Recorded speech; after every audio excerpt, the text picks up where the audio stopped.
Okay, so we're live. So, Hi, Annabelle. uh, hi, how are you? I'm good. How are you? Good. I'm so excited that we're having this conversation. And I have to admit, one reason I'm excited is because you're young, you're in Michigan, you're an immigrant voter, you speak other languages, you're highly valuable right now in this election. I would hope so. If someone listens to what I have to say. So, Yeah.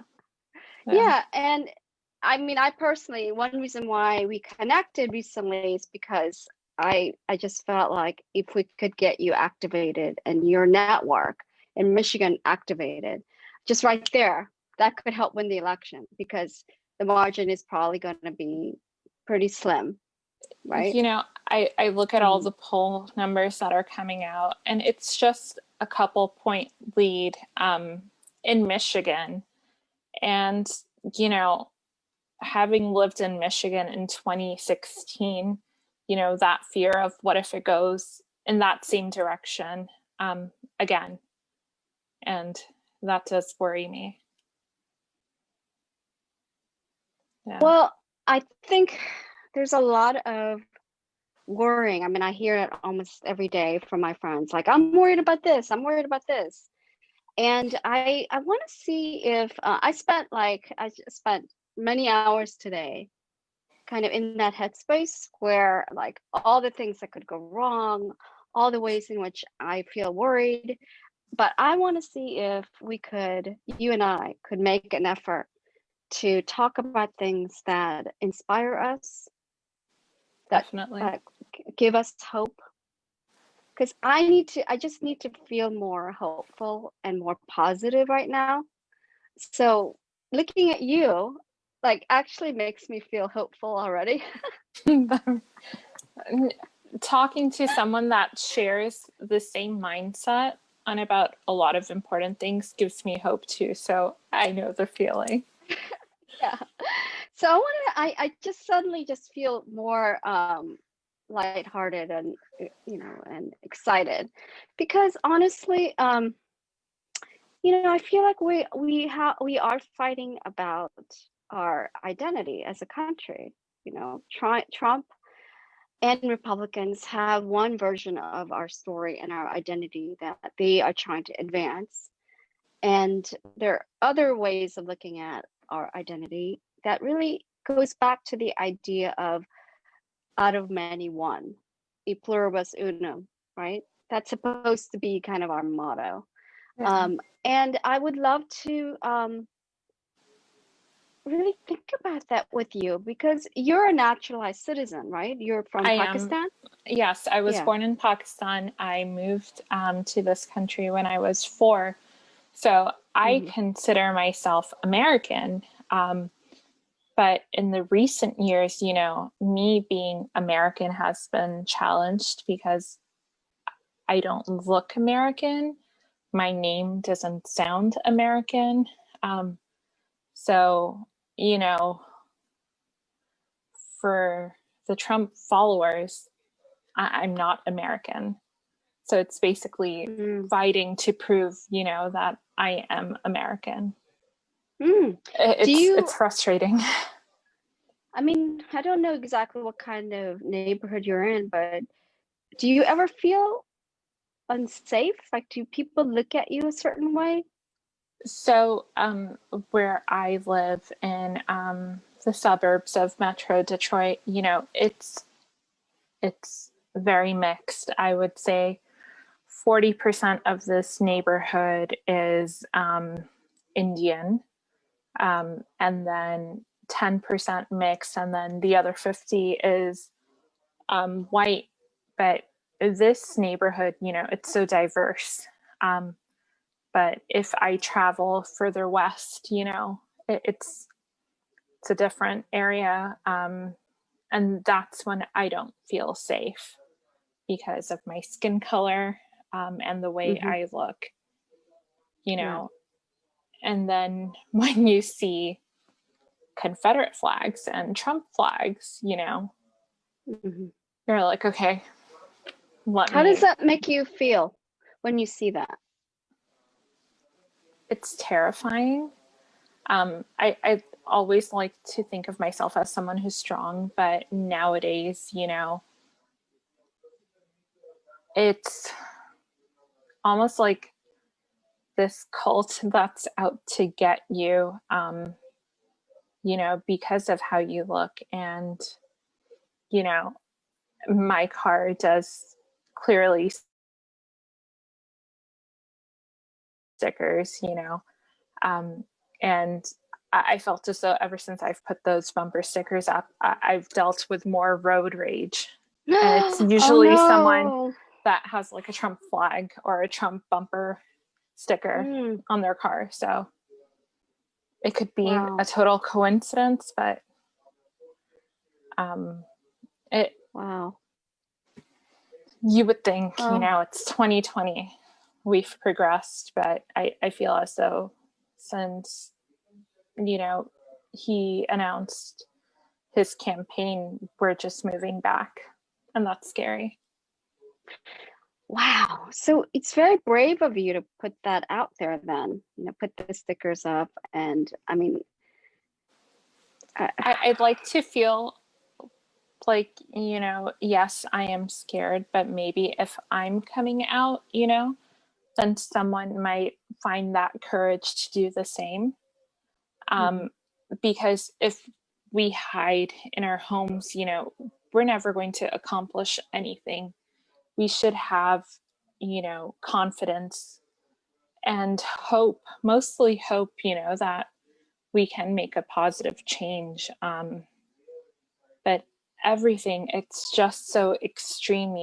If I openly say I support, a Democratic candidate, all of a sudden I'm pro abortion, or, you know, just everything extreme. But I am pro choice. That's what my supporting, the Democratic candidate, Joe Biden, in this situation, um, my support for him is a support for choice for all. I don't want anyone deciding anything for anyone, especially when it comes to my body. you know um, that should be left to me, whatever I decide. And the way that we're going, it just scares me that, even for those of us that are dependent on birth control for health issues, might not have that access, because someone can decide, okay, I don't want to give it out or cover that cost, or, a pharmacist who doesn't want to fill that prescription. And it's happened not to me, but, with the way things are going, I feel as though more people might have the courage.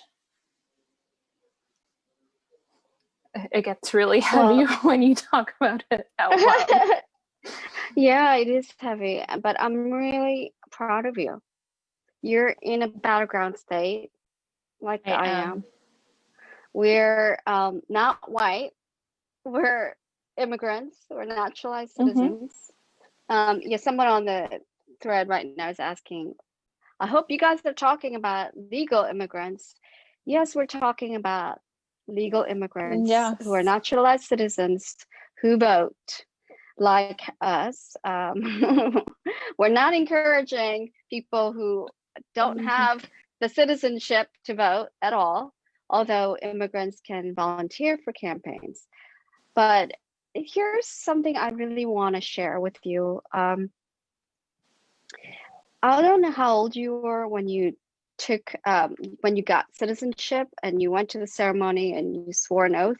How old were you when So that I, happened? I actually became a citizen as a minor. Um, Oh, you so did? yes. Yeah. So How old were you? I was 12 when I became a citizen. My father Did you? Mhm. came here first, and then, my mom came, and then they received their citizenship and were able to sponsor mine. I see. Did you go to a naturalization ceremony? I went to my mom's, and I saw her go Yeah. through her naturalization ceremony. Mine was at a post office where I took oath, completing my application Mm-hmm. for my passport. Right. But hopefully my husband very soon will get to experience his. So we're excited. Mm-hmm.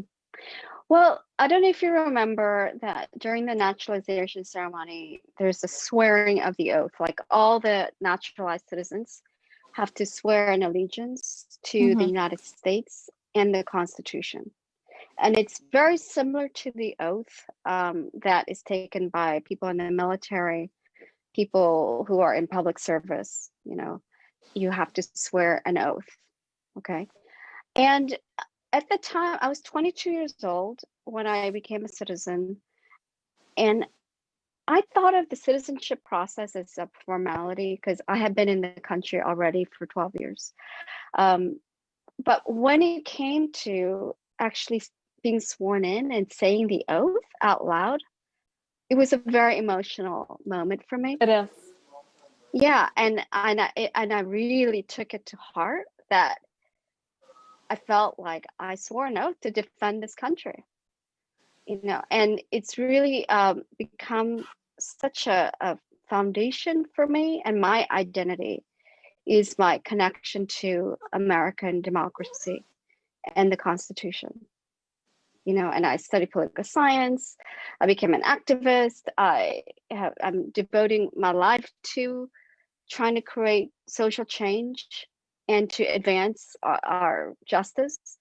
Um, so it's something that transformed me at a very deep level, like becoming an American. It's And I think what, very yeah, emotional, and it makes you realize the significance of this oath and what it means.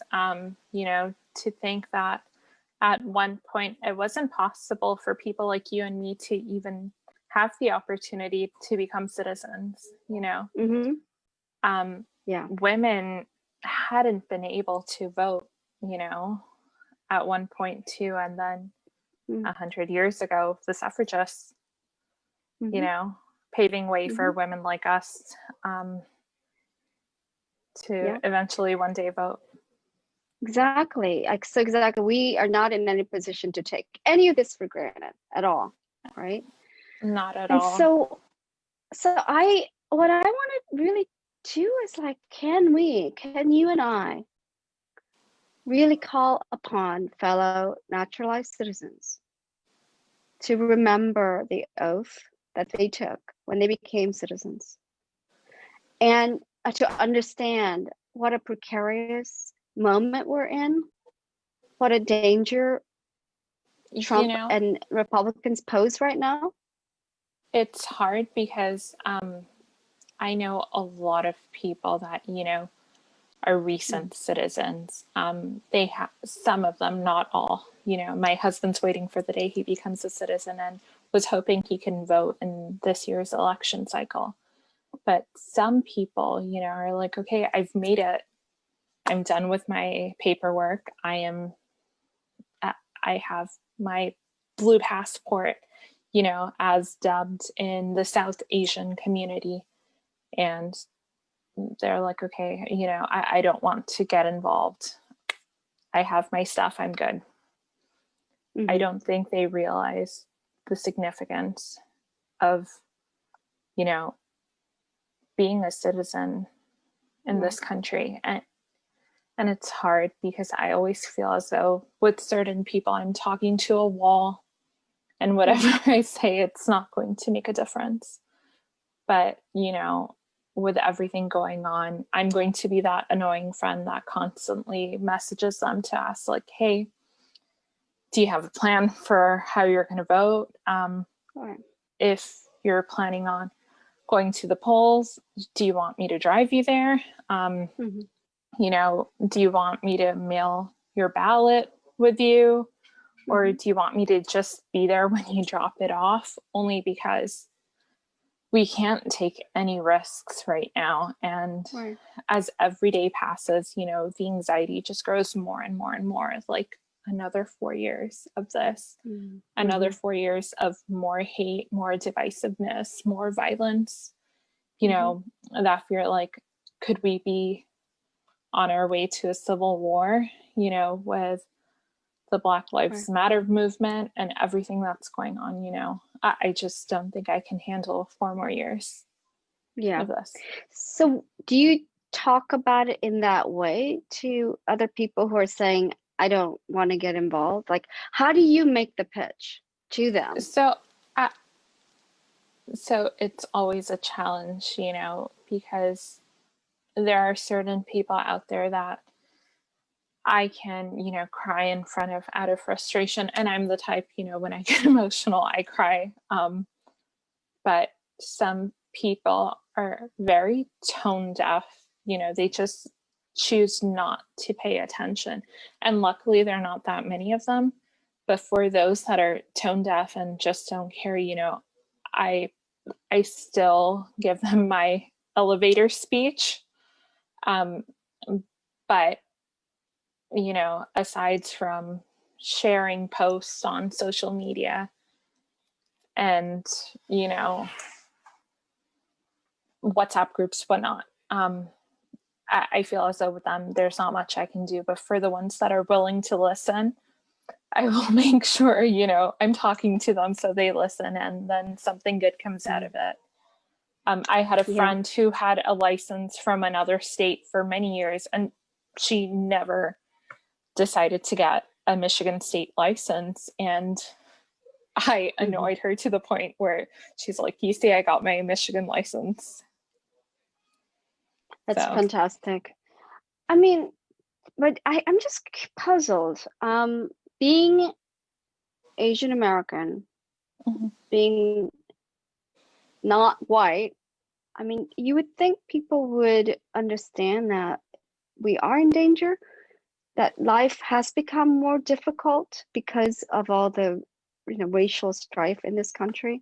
That is really, to me, agitated by Trump and his enablers. So it's like I don't understand people who just want to kind of crawl under a rock or something and not recognize it. It is very frustrating. the But sad yeah, go sorry, ahead. the sad part is, right, most of the people that don't care, they don't care, sadly, because, or in a way it's a good thing, they've never experienced that hate or any event that forces them to go out and make a difference. But you know I feel as though just because it's not happening to me doesn't mean it won't happen to me now or to a loved one. So I need to stand up for them now. Um, Yeah. though I I'm not African American, but what's happening Hmm. to is to everyone in the African American community, Hmm. I feel as though it's my duty to voice, you know, my support, and stand Hmm. up against, the unfairness that they're going through. The South Asian community, didn't really care too much about the Black Lives Matter movement until recently, where Hmm. they realized, if it wasn't for them and standing up for all of our rights, Yeah. we wouldn't be here right now. We wouldn't have the Hmm. freedom we have right now. So we need to stand up with them, for them, Hmm.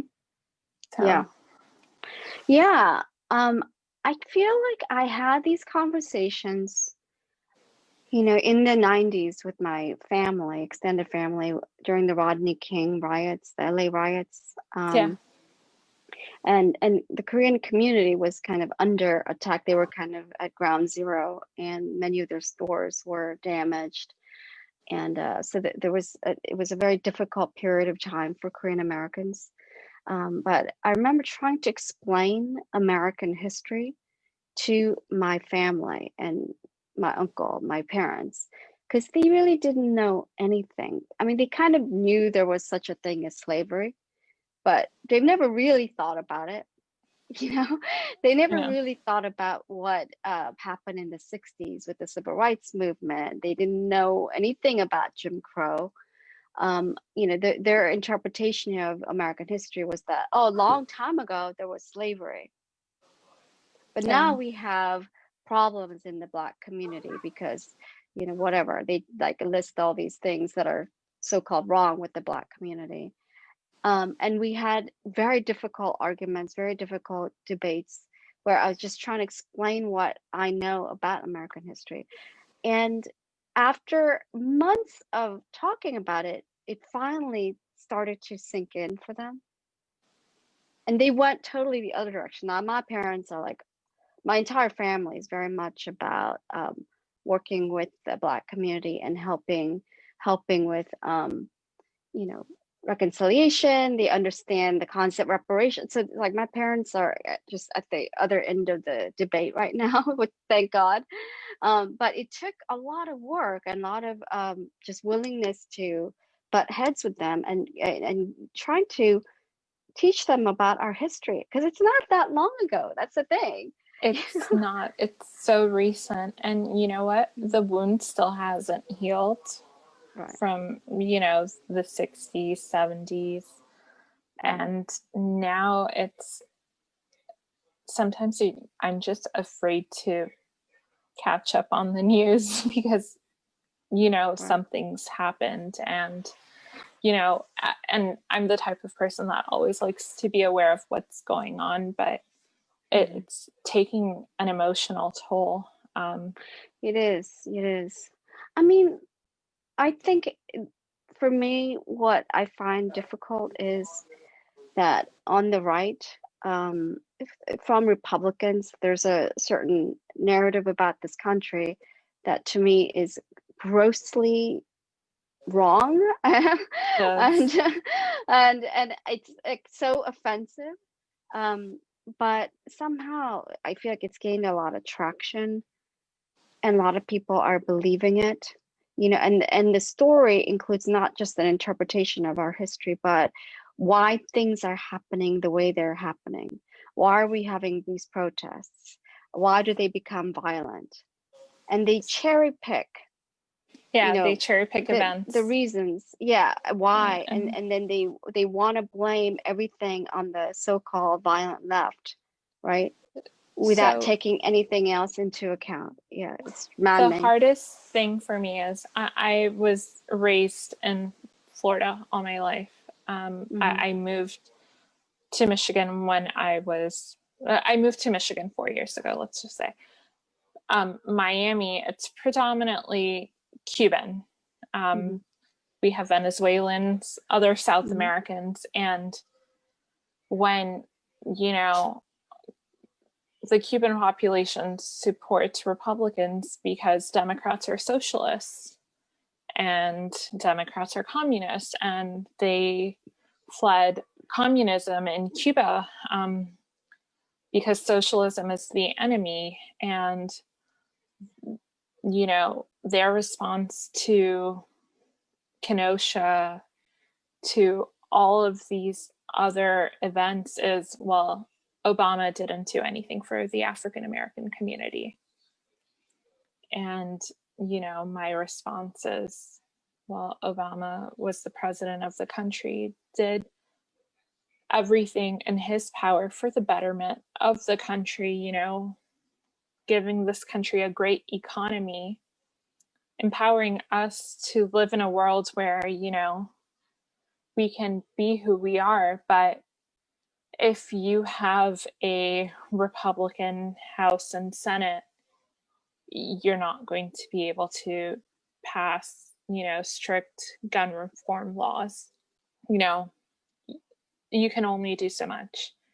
You're doing everything with one hand behind your back, or at times it felt like both of his hands were tied behind his back, and you Hmm. know he couldn't do everything we would have hoped, at least. But Right. it's hard.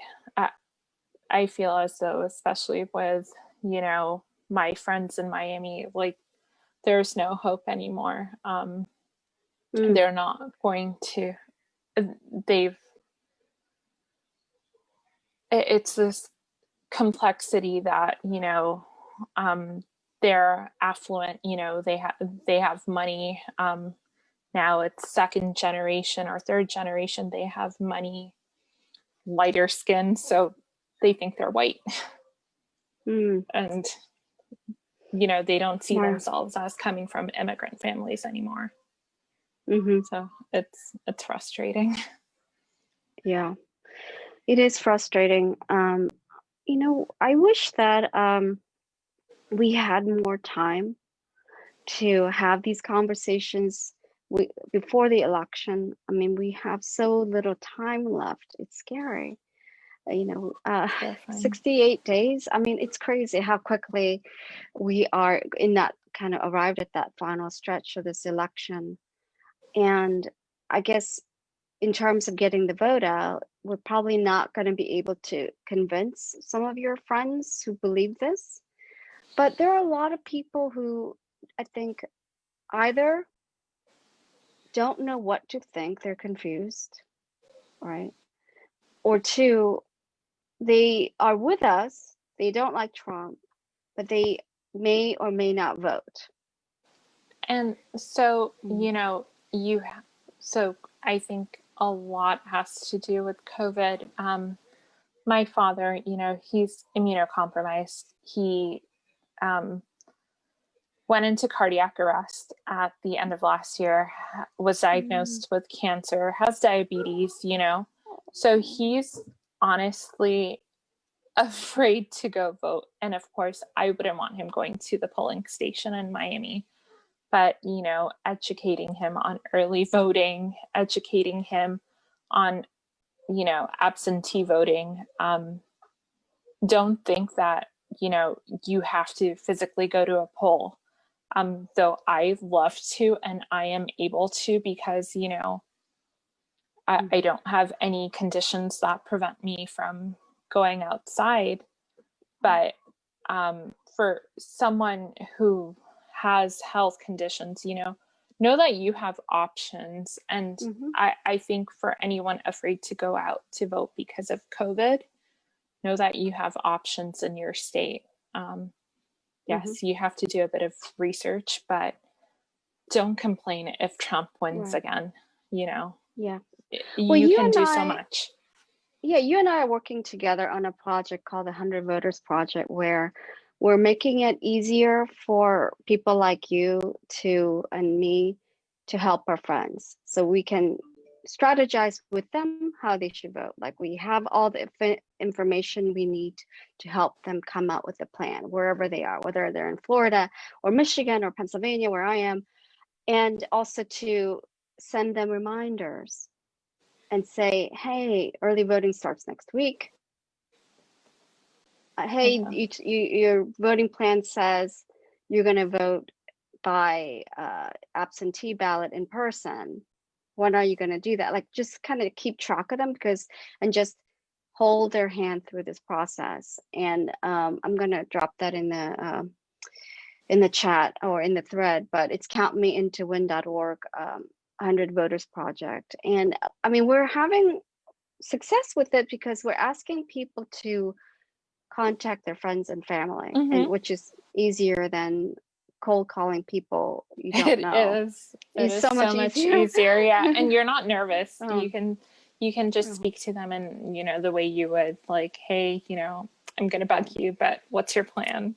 You Yeah, know, so yeah, exactly. But and we already do this, and the reason like I was able to kind of come out with this idea in lieu of door knocking is because I've seen women in Selma, Alabama, these Black women in Selma, Alabama, do exactly this, and women in the mountains of North Carolina do exactly this in during election. Like they just contact people they know and say, "Hey, when are you going to go vote? yeah. Did you check your registration status?" And so that's really like what it is, except we added some tools to kind of make it easier. But this is what is been done, has been done for years, just reaching out to our networks. And I think that is the most powerful way to get out the vote is for us to, as they kept saying during the convention, help your friends and family vote. Um, I mean, one thing that I wanted to also address with you is, I get dismayed when I hear young people who kind of take this attitude like both parties suck, you know, like it doesn't really matter because they both suck. Biden's not so different, or whatever. I mean, Democrats are corrupt, and like Democrats are just not good enough. So I'm not going to vote. That's so hard to hear, but then, It's so hard. these are always the first people to complain. Mm. And I know this sounds very harsh, but, you've already seen what Trump is capable of doing. So what do you actually say? Like, when they take that attitude, though, I mean, because a lot of people are like, okay, yeah, Trump is bad, but Democrats, whatever, they're weak, or they just can't get excited about it. Like, I just So would love to figure out a good response to that. So, this COVID situation, right? We've Mm-hmm. lost over 170,000 plus people every day. The number keeps going high. Yes, Democrats, we might not have the candidate that we wanted. I was a Bernie supporter. I've always been a Bernie supporter, but Bernie is not on the ballot.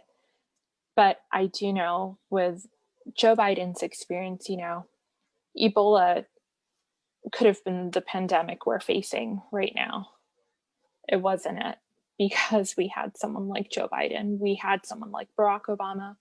We had funding for the CDC. We had funding for WHO. Those are things that we don't have right now. And you know what? Fine, they both may suck, but one sucks definitely less when, they faced a pandemic that, that we that ounce of fear didn't even reach our shores. Mm-hmm. Sometimes I feel as though, I'm having a nightmare. I just can't get up from it. And Me too. it's frustrating. It's so just remind them, okay, if they suck so much, then how many people do you know that were impacted by Ebola? Once you Mm-hmm. give me the number, then we'll talk about who sucks. Mm-hmm. Yeah.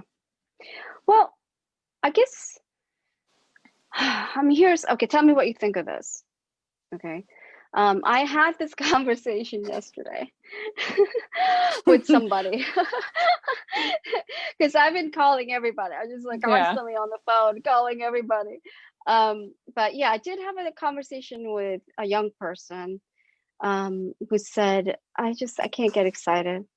Yeah, I may vote. I'll probably vote for Biden, but I don't know. I, I'm not going to volunteer. I'm not going to do anything. And I'm like, okay, great. Okay, you're going to probably vote. Great. Let's start with that. But I basically was trying to imagine the future with them. Like, okay, so let's see. Let's say Trump is reelected. What do you imagine? And just like really started Yeah. visualizing with this person like what the future would be like. It's kind of like Ghost of the Christmas Future or something. Just like let's just Yeah. imagine like your life, America, Trump reelected, and and I we hope started they were like terrified and changed their mind. I actually think that he was terrified. And he didn't say I'm gonna volunteer or I'm definitely but he sounded really terrified, which is good. I want him to be as terrified as I am, or at least half as terrified as I am. And so it was really interesting because it was like a very different approach to talking about it, is really getting them to think, because in some ways I feel like there's a failure of imagination. Like people cannot imagine Trump reelected and what that would actually mean, So and to just visualize it, like I think is kind of what we need to do. but They need to I, understand that. I Yeah. would like to remind them that 4 years ago, right? I didn't think he could be president ever. Forget about re-election. I just thought, like, what are you talking about? This reality TV show host, this real estate failure, how is he going to become president? That's impossible. Hillary has it in the bag, the election's a formality that we have to do. But it can happen again. If it happened already, it can happen again. And I think that's the part that doesn't let me sleep at night. It can happen, and it will happen if we don't step up now, if we don't voice how we feel, if we don't have our voting plan in place. And if we can't vote, let's start getting our voices heard, because he will win again if we don't. And, climate change, with the way things are going, being the greatest superpower in the world and not supporting the Paris Climate Accord. How can that happen? How is it okay for us to possibly dig for oil in our national parks where we're removing all these protections? Like, how can people think of having children if we don't know what the planet's going to be like for their future? And that's just terrifying. Right. It is. I mean, I feel like the problem that a lot of naturalized citizens have when it comes to participation is they still feel like America is not their country. My parents, for instance, didn't start thinking that America was their country and they were American as anybody until like 2016. Yeah, because they're like, wait a second. I've been thinking this is my mom. She had this revelation. It's like, America doesn't belong to white people. Like, she had been assuming that like America actually belonged to white people. No, it belongs to me and you and all of us. I'm like, yes, that's exactly what I've been trying to tell you.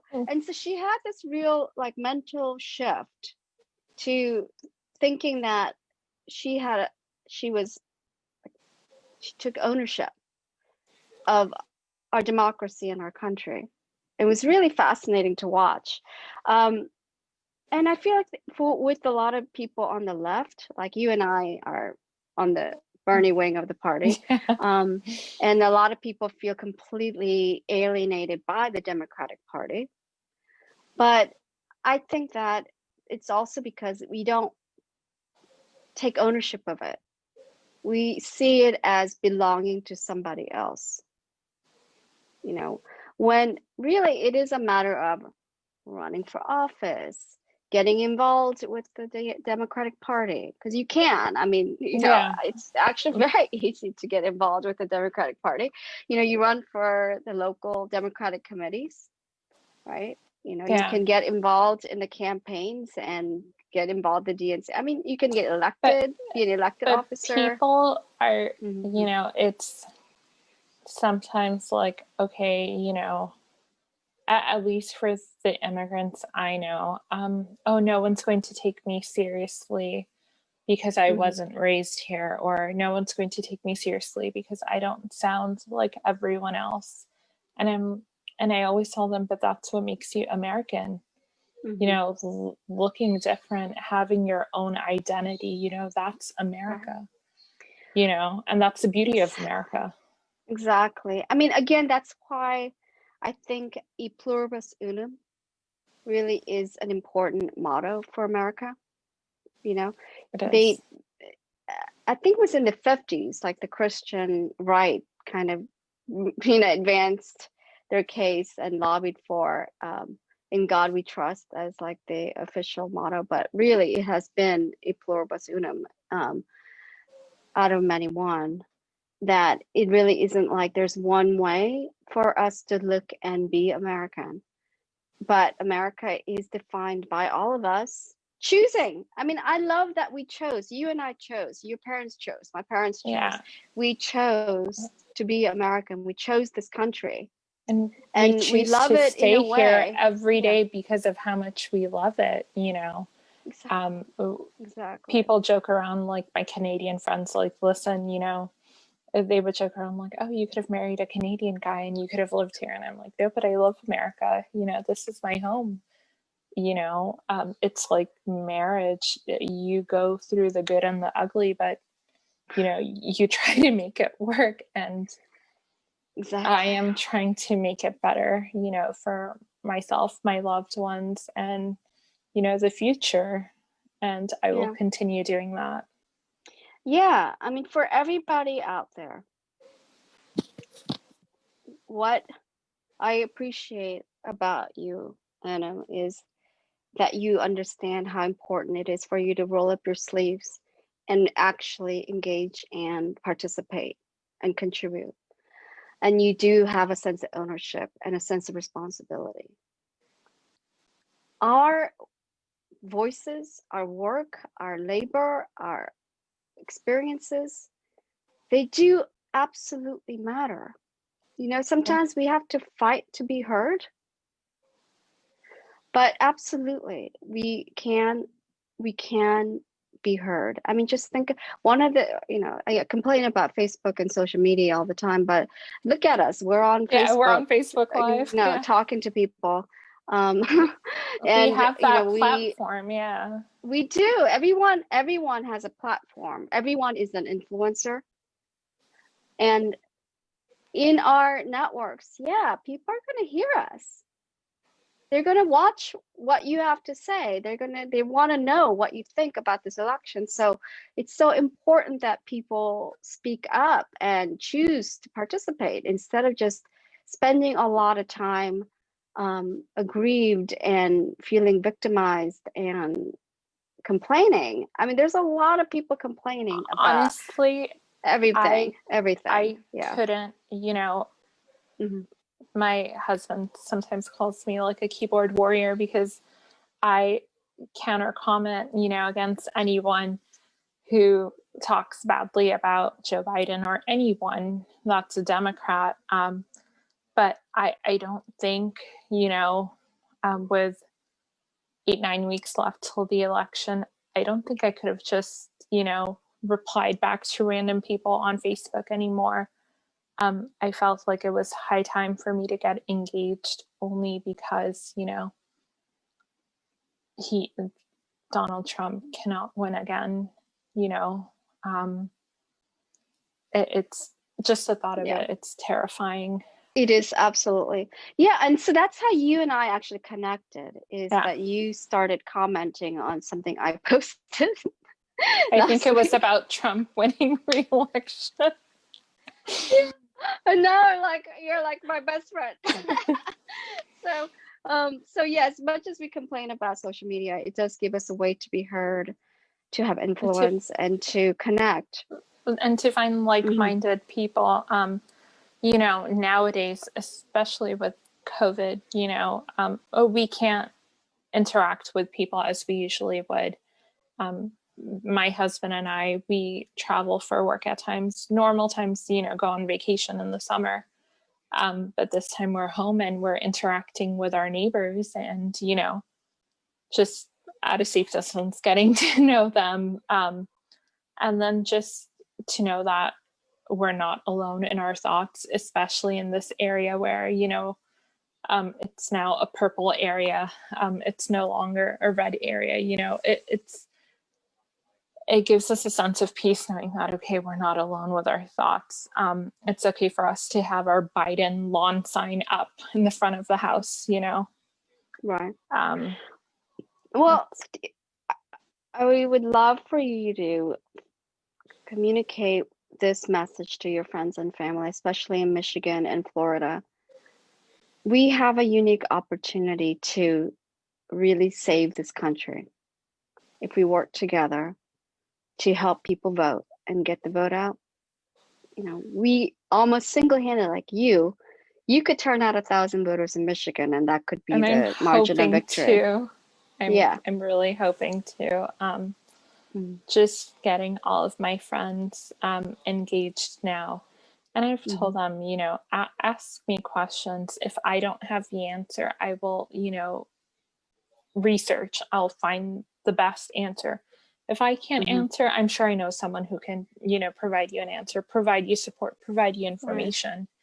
Right. We live in a time where everyone Mhm. has access to technology Mhm. in some way or form.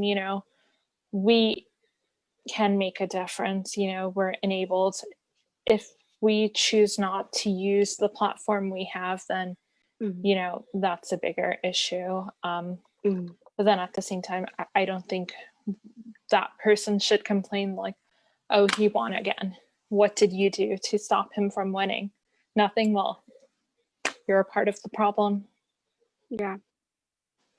Well, thank you so much. I'm really grateful for just knowing you and just knowing how brave you are, and that just to meet a like-minded soul.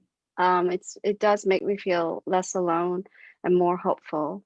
And the fact that you're young, it's again like I just see your face and I just feel like lit up inside right now because I feel like, oh, I need to feel like there's a whole new generation of people who get it and want to work hard. And it just, yeah. Otherwise, I think I would be very depressed. So thank you so much. Well, I'm sure we'll talk Oh, again. yeah. And thank you for giving me Mm. the opportunity to voice my mind. I appreciate Anytime. you and all that you do. So thank you, Anytime. Annabelle. Yes, anytime. And you invite your friends. We'll do another chat about, about Michigan. Let's talk about Michigan next time. Okay. Definitely. Thank you. Thank you. Talk to you later. Have a good Bye. evening. Bye. Take care. Bye. You've been listening to Conversations About a Way Forward from Count Me In to Win and The Talk on Main Street. To learn more, find us on Facebook at The Talk on Main Street.